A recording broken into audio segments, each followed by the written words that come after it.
Passive song. Mike's Daily Podcast is Mike Matthews. Hey, I was supposed to speak with my cousin Ann-Katrine, who says Mike's Daily Podcast at the beginning of every show, but I have not heard from her. So, shoot, we were going to use Google Hangouts because Skype, Google Hangouts actually works a little bit better sometimes. But that's either here nor there or over there. What's that? Mike's Daily Podcast. Oh, yeah, Mike's Daily Podcast. Episode 1639. Mike's Daily Podcast. 1639. Today we hear from Madame Rootabega, Valentino, and I am going to talk to Bison Bentley. And you know he's a crazy guy who likes to say, do you know Dad? And the question we have to ask is how's our weekend going on the Super Secret Sunday Mike's Show? Daily Podcast. The Super Secret Sunday Show from Podcastro Valentino today, the last place on earth, Cafe Anyway. My name's Mike. Daily. Thus the name Podcast of this show. So, yeah. Anyway. Anyway. Cafe Anyway. Oh my gosh. What a freaking freaky Friday I had. Well, I told you the last show was called Batteries. And I had oh, look, I just walked in. Oh my gosh. Why do I even have to tell you a story when somebody comes in and I can let them talk the rest of the show? Go ahead. Go on. Hello, Michael Master. It's Madame Rootabega. And that's all I had to say. No. You interrupted me, so go ahead and talk the rest of the show. I don't know what sort of passive-aggressive thing you're doing to me right now. Oh. Well, you could... Hey, I got a message on my phone from my lovely lady friend. But she's asking me, what do I think? Oh, wow. She had a professional picture taken of her. Yowza, is what I say. That's a good-looking photo of my lovely lady friend. Dang. Machi. We took a lot more. I'll show you later. Woo! Well, I'm going to write here, yowza. And here's today's podcast picture. Oh, hey, by the way, it is Haley's birthday today, and we used to do a segment together on the show called The Daily Haley. The Almost Daily Haley. But we haven't done it in a long time. I've been asleep for a long time. That is a phenomenal song by a band that I once interviewed on the show called Hey Rosetta. And I interviewed them back, oh my God, 2000. Oh, hey, Basil. Oh, I walked Basil today. It was so dang hot. Jeez, it was so hot. So I stopped. We went back. But we got to see my wonderful friend, I'm sorry, I'm getting saturated with all kinds of stimuli. Visual stimuli. Hey Rosetta. They had a song called Asleep. Yeah, okay. So this is back. I think I was calling the show The Last Place on Earth. And, yeah. Uh-huh. Yeah. That's not the whole song. He says a little something right here. Here it goes. I've been asleep for a long time. Yeah! And it's another 5 minutes of that. It is awesome! I love that song. Oh, Hey Rosetta. You can check out the interview at MIKEs-DAILY-PODCAST.com, where you can also help out the show. If you're going to do any shopping on Amazon, click on that Amazon link first and buy whatever it is you're going to buy. We get a little something for directing you to Amazon through our website. Bookmark Amazon at MIKEs-DAILY-PODCAST.com, and you'll help out the show every time you shop on Amazon. And you can also donate through the PayPal link there at MIKEs-DAILY-PODCAST.com. It says here, do you like this show a whole lot? Then show your support by becoming a Mike's Daily Podcaster. you'll get a personalized MP3 for thee from all the Cafe Anyway characters. So that might appeal to you. But yeah, Hey Rosetta, it's in the interviews A through F. Wait, that would be H, wouldn't it? It's in the interviews G through L section of MIKEs-DAILY-PODCAST.com. Please go there. I pay money for the frickin' website. I invest my money in the website. I spent a lot of time. Tim Baker, that's the guy who sings that song. And we talked. Wow, God, it was. Well, I know I went to a show at the rickshaw stop in San Francisco and had a great time watching them. I dragged a couple friends to it and just, had so much fun. Such a great band. I've been asleep for a long, long time. Full of moments, red and white. Before YouTube dings me, I will plug them and say that's from their album Into Your Lungs. But I have been asleep for a long, long time sometimes, I feel like. And then you awake, and then you do that other song by Katy Perry. I'm wide awake. I'm not asleep now. I'm going to tell Russell Brand to go eat a cow. But he won't because he's vegan. Which leads us to a very bizarre story about Johnny Depp, who's 54. He happily posed for 2 photographs with female fans.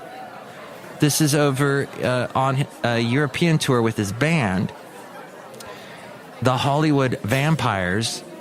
They were taken at the Four Seasons Hotel in St. Petersburg. The band performed in the city. That would be Russia, would it not? Fascinating story about St. Petersburg is that, what was his name? Peter the Great, I think, built it. Thus the name St. Petersburg. And he said, when he took over as Tsar, he said, we need to invest in a port. We don't have a port for Russia. How are we going to get goods in and out of our country if we don't have a freaking port? And he wanted trade with England. He loved England. He spent time in England. Watch Lucy Worsley video on YouTube about that from the BBC. She talks all about how Peter the Great spent quite a bit of time in England and learned a lot about trade and business and, how the British do it, and then brought all that stuff back to England. But what was interesting was St. Petersburg is built, the saying is, it's built upon the bones of Russians. So many people died building this town. It was very difficult. I guess I forget exactly the reasons. I think it was, sand and marsh and just inhospitable conditions. At any rate, St. Petersburg, from what I've seen from the pictures, looks like a beautiful, beautiful city. But apparently, Johnny Depp not doing well. That's what the fans are saying. The women shared these photos excitedly on social media afterwards. Oh, and this was the band had performed in the city on Wednesday night after playing in Moscow 2 nights earlier. But among comments from other fans who told them how lucky they were to have met their idol were concerns over Johnny Depp's appearance. He looks very gaunt. I think that my hero looks ill, said one concerned admirer. And he looks thin. Others did not seem to recognize the Pirates of the Caribbean star at all. In the photographs, Depp appears with a slight smile. He's wearing a hat with the letters Fugly branded across the front and is dressed in a t-shirt and jeans. His t-shirt reads, "Stay humble or be humbled." And that's fascinating, isn't it? Like that little bit, that t-shirt, whoever made that t-shirt, probably going to make a bunch of bucks. Or someone's going to steal the idea and to steal that. Whatever. The internet's going to somehow make that term leap or not. In another picture taken earlier in the week in Moscow, he was seen with sunglasses on and a hat while posing at a museum. The image provoked more concerns. Some people thinking he looked sick and weak. At the time, he was posing at the Mayakovsky State Museum, which honors the late poet Vladimir Mayakovsky. During his visit, he was kind to staff and posed happily for other photographs, where he appeared healthier and in good spirits. The museum was thrilled with his visit. and shared a photograph of a note he left in a visitor book afterwards saying, "I've been completely humbled by your hospitality and such proximity to the genius of Mayakovsky. All my respect, Johnny Depp." His European tour with the band comes as his seemingly endless legal woes continue. He has been embroiled in a legal dispute with his former management company for months.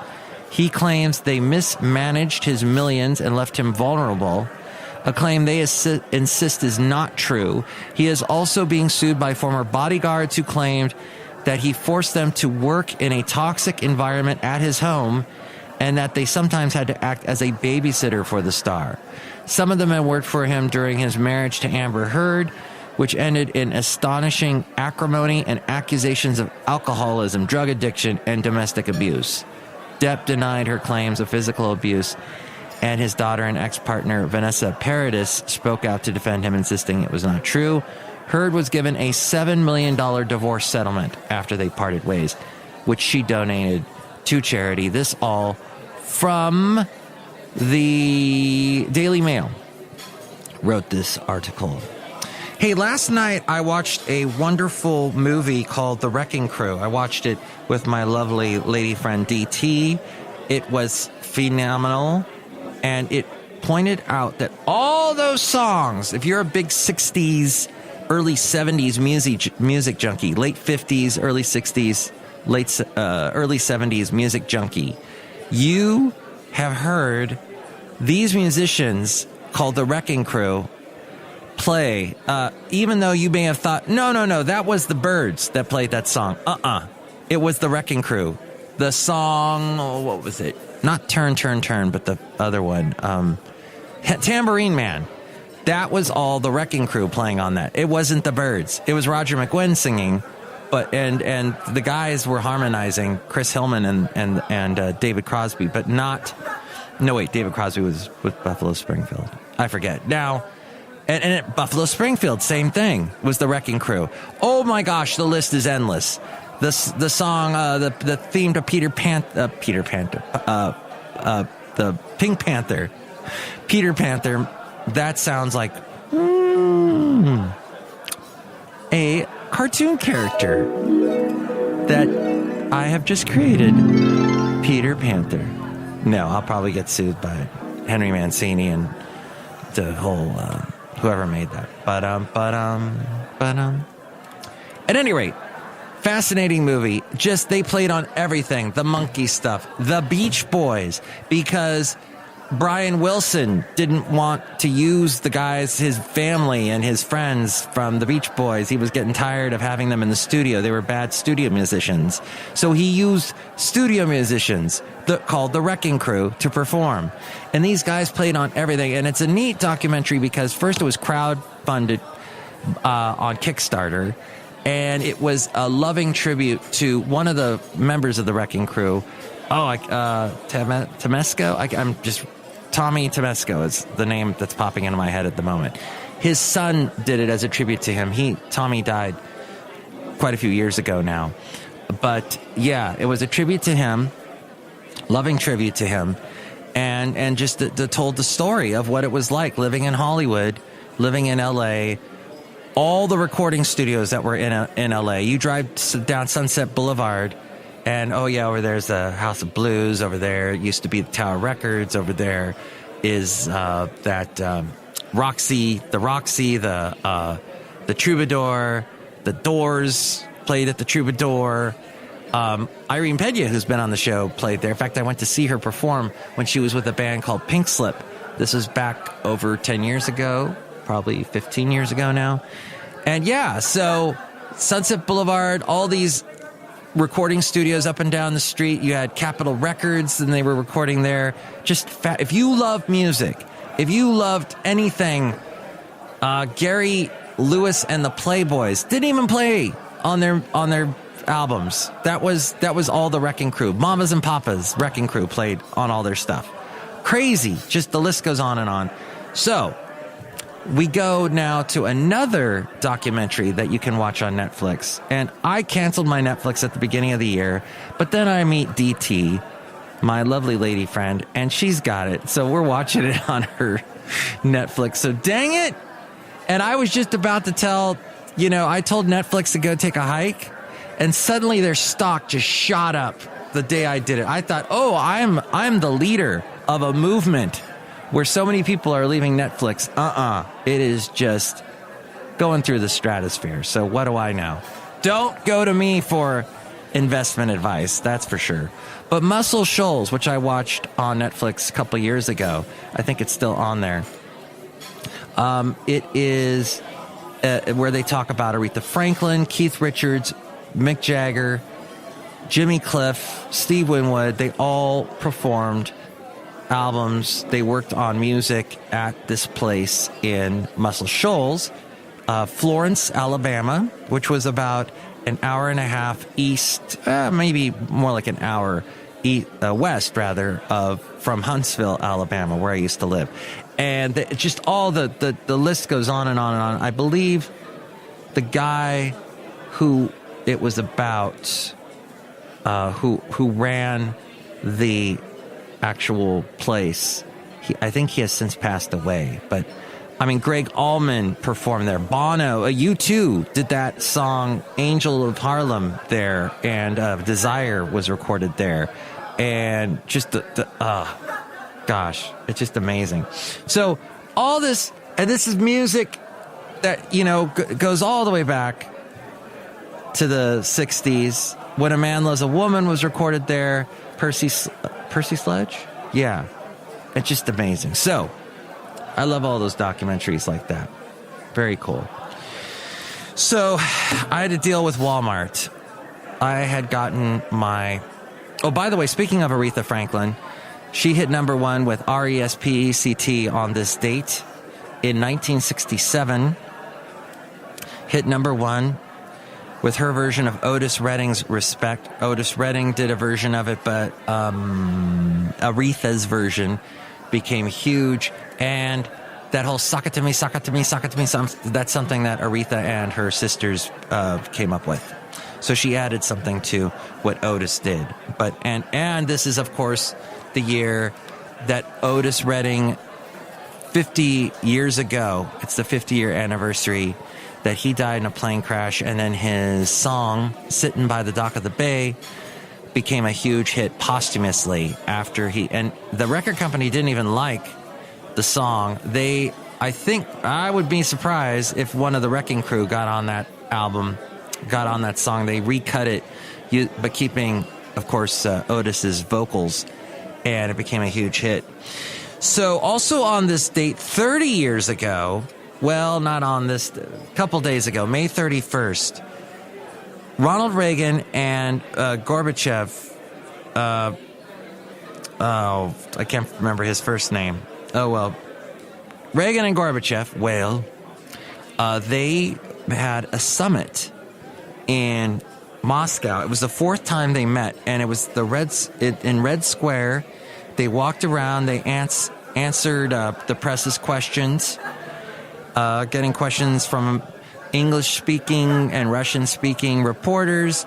And then at one point, someone brought a baby over to Gorbachev, and he held the baby in his arms, and Reagan shook the baby's hand. And just a very memorable meeting was part of their summit, which would lead to Mikhail Gorbachev. Mikhail. That's my name in Russian. Crazy. So, yeah, that was what eventually led to the fall of the Berlin Wall. That had a big movement towards that momentous day on this date, close to this date in their fourth meeting. I just found that fascinating as well. Okay, Walmart. On the Super Secret Sunday show, I have to talk about Walmart. Their stock apparently is doing well. They're trying all kinds of ways to fight Amazon off. Now, Walmart, however, needs to get their bleep together when it comes to their automotive department, because I had bought a battery from them 3 years ago, and my battery has been giving me all kinds of grief in the past year. At first, I thought it was maybe a cable that was leading to one of the clips on one of the diode deals, the nubs on the battery, and they did a check on my battery, and they found out, no, in fact, your battery is not holding a charge. Now, because it was in the 5-year warranty, I got it replaced. But that whole process took close to 6 hours.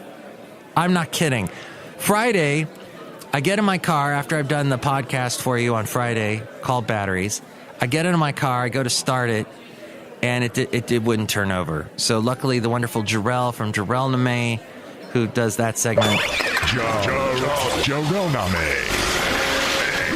Name, thusly named, and we need to do a segment soon because he recently just got done doing an anime convention where he killed it doing the audio for a singing group of ladies dressed in French. They're called the Maids, and they're dressed in like French maid outfits, and they sing, and they're Asian, and I don't know. It was just he showed me the video, and I was watching, and it's all Jarrell, and he's doing like a million things on the soundboard. He's hitting all these buttons, different equalizers, different reverb things, different. He's punching between different microphones, and I mean, he was doing as much they were performing to a backing track, but he might as well have been playing the instruments too, which, by the way, Jarrell has like this amazing ear. He knows like what key, if you give him a note, he'll tell you exactly what note that is, etc. He's one of those amazing, gifted, can play music by ear type thing. It needs to be on the show and talk about the recent anime convention that happened in San Jose, which he was a part of. That would be fun if we could get him to do that. But he jump-started my car, and I got over to the Walmart in Pleasanton. Don't ever go there for automotive stuff because they made me wait 3 hours, which gets us to the podcast picture because while I was waiting, I walked across the street, and there's this place called Redwood Commons, which I guess the Gap used to have their headquarters there. And one of the Cisco has a thing there, and Allergan, I think, has a headquarters there. So when you have allergies this summer, or if you've had them this past spring, well, they're based there, I guess, at Redwood Commons. But there's this beautiful, huge lawn, and all these Adirondack chairs sitting everywhere. So I went and sat down on one, and since I'd been up since 4 a.m, I took a nap. It was so nice. But it's just a neat looking area. So I took a picture of that, and that's in the podcast picture today. Then finally, after taking a nap and talking to my lovely lady friend on the phone, I better go over and check on the car. They still hadn't looked at it. And 3 hours had gone by. It was ridiculous. So I get in there. I'm like, what's going on? They go, they're going to get to it next. So I wait another 30 minutes. I'm talking to my mom in Florida on the phone. The guy finally looks at it, and he's just dragging his heels. He's not doing a dang thing. I'm kind of pushing him along. Are you going to do this? Are you going to do that? And he's checking it. And finally, he goes, okay, your battery is dead. Do you have a receipt? And no. Well, I can't read the VIN number on the battery. I can't read, so I can't replace. Oh, come on. So just killing my day, Walmart.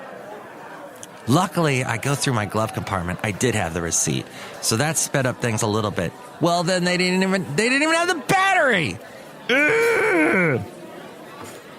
They didn't even have the battery after I waited 3.5 hours. So they call up Livermore, and they go, they have the battery. Come on down. So, of course, my car won't start. They've got to jump start it there. I get over to Livermore Friday. Now we're talking 6 o'clock. I go, can you do this? 45 minutes. I'm like, oh, okay, whatever. So I walk over to Home Depot because I got a Home Depot card. And by the way, I'm not happy with Home Depot. They didn't have much of a selection. I'm looking like at different light bulbs and stuff. I guess they're probably not your light bulb headquarters. But, geez, if I want a million other different things, they've got that. But, okay, I go back to Walmart. Oh, yeah, we finished your car 20 minutes ago. What? So Livermore Walmart is the place to go if you're going to get your auto things done. If you're so stupid as me to do automotive things at Walmart. But anyway, the battery, Cafe Anyway. Mike is on it, man. The battery was free because it was under warranty. Got in the car, started up right away, and the rest is, as we go outside a Cafe Anyway, where we bring you Mike's Daily Podcast somewhere in Podcaster Valley. All is well after that. All shall be well. All matter of things shall be well. DT has a beautiful picture that she sent me on my phone, so I'm happy about that. So life is good. Hey, I am sorry to say I did not get to see Sylvia's husband, Jeff, play in his band Mofu last Friday night after all the battery ordeal. But apparently that happened, and I didn't get to go. Sorry, Sylvia. But maybe the next time. Okay, let's end the show. That's all that's going on in the world, my friend. Next show. What? Did we say hi to... I didn't even say hi to those two guys that are standing right there. Yeah, we've been waiting for a while, Mike. This is Valentino, the parking attendant. And it's Bison Bentley. Do you know that? You made us wait as long as Walmart made you wait for your battery. Do you know that? Yeah, I think I did. Oh, well. I didn't mean to pass that along in a passive-aggressive way. Next show, it'll be the wonderful Chely Shoehart, Floyd the Floorman, and John Deere the engineer. Have a great week. Mike's Daily Podcast is written and produced and performed by Mike Matthews. His podcast is super easy to find. Download or listen to his show and read his blog at MIKEs-DAILY-PODCAST.com. Email Mike now at MIKEs-DAILY-PODCAST@gmail.com. See you tomorrow. Bye.